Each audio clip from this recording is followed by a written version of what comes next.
Hey guys, welcome to my channel. I'm Srinidhi and today I'm going to review a very special book of mine which is called as The Palace of Illusion, which is written by Chitra Banerjee Divakaruni. This book is something which really turned out or changed my perspective very differently. I'm a person who don't really love I'm not very much into mythology, like Indian mythology. I didn't know what Ramayana was, Mahabharata was, and I think you all can relate me if you don't know actually what is Mahabharata, what's the story of Mahabharata.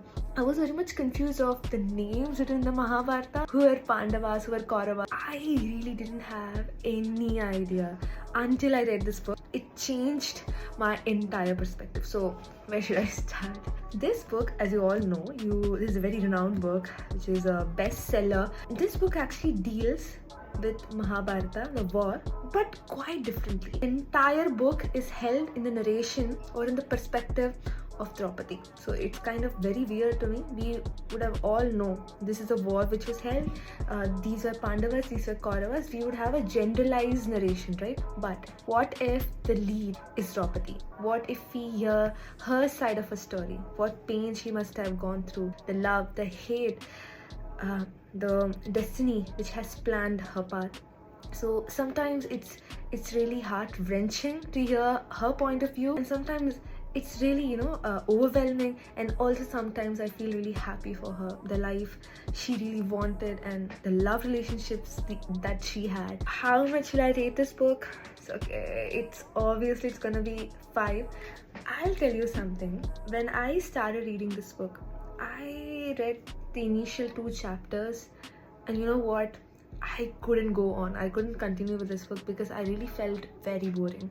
Because I have a trouble understanding the first few chapters. I have to find the spark where, the spark is hidden in this book. When I catch that spark, I really can't put that book down. But it was kind of it was difficult for me to find that spark, but once I found that spark, please trust me, I couldn't put this book down. The beautiful element of this book is Draupadi, obviously. The way she was characterized by the author. So in our society, we have a general notion that girls should be in such a form, they should be they should look like this, they should be in certain color, but the author has broken all those notions, all those misconceptions that the society has. In this book, Draupadi is a dark-skinned color girl. That is, she's not fair. No, her skin is not in fair color, but yet she is the most celebrated beauty in her entire society. So this one thing I really loved about this book. The second thing which I really loved about this book is the Krishna. So as I told you, I'm not a spiritual person, or I didn't really I'm not into mythology, or I'm not into spirituality. So for me, after reading this book, I don't see Krishna as a spiritual god or anything, to be honest. He seemed to be a normal person like you and me after reading this book, or while I was reading this book. There was naughtiness inside him, there was some jovial kind of character which was hidden inside him, and whoever he talks with, right, he spreads a very zealous kind of an environment. The book actually talks about the beautiful relationship between Draupadi and Krishna. This book actually broke all the stereotypes that a guy and a girl couldn't be a best friend, right?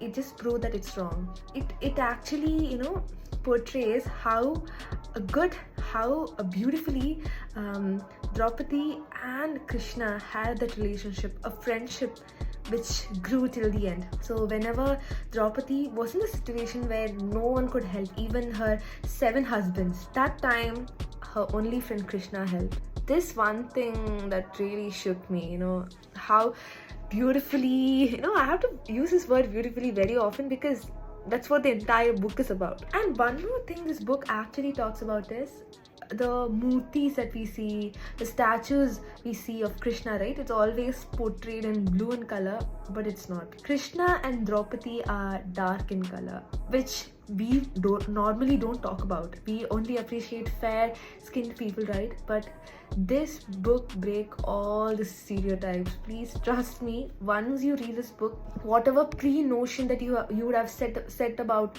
Mahabharata or the characters revolving around this book, it's gonna break it. So be ready to carry out this book. So another thing which I really found intriguing is that no serial or movie that I've seen about Mahabharata discussed about it is the love relationship between Draupadi and Karna. It's so great, it's like beautifully written. Again, I can't use any other word than beautiful, because it's just awesome. It also showed pain they had in the relationship, where they couldn't share the relationship in front of everybody, but even to each other, but knowingly they had feelings for each other, and the pain, the hatred, the disrespect that developed in between them, and all these things I've never even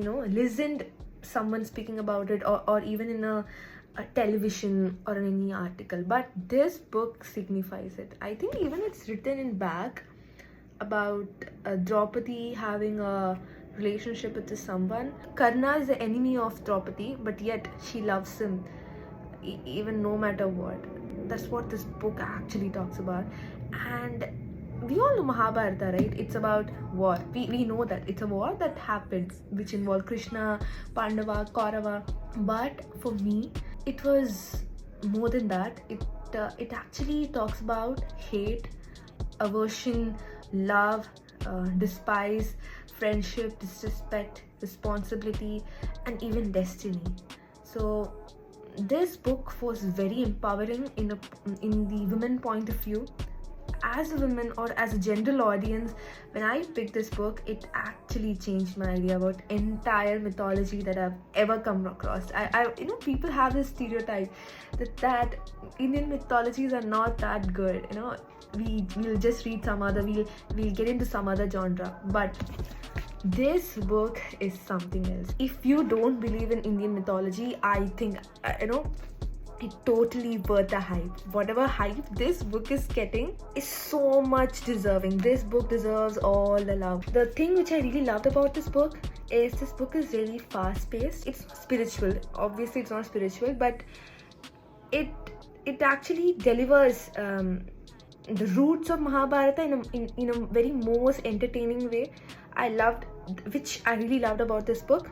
And yeah, this book is actually nearly about 300 pages, which you can really easily complete. So if you're thinking about picking up this book, don't think, just dive into this book. I think it's available on Amazon or Flipkart, even in the nearest stores. I bought it in Crossword, which is near to my home. If you want to buy this book, I'll drop down the link in the description. So I hope you liked the review about this book. The answer is yeah, it totally worth the hype, and I, without even thinking, I can give 5 out of 5 rating. So if you really like such kind of reviews, please subscribe and leave on the comments on what should I review next. Bye.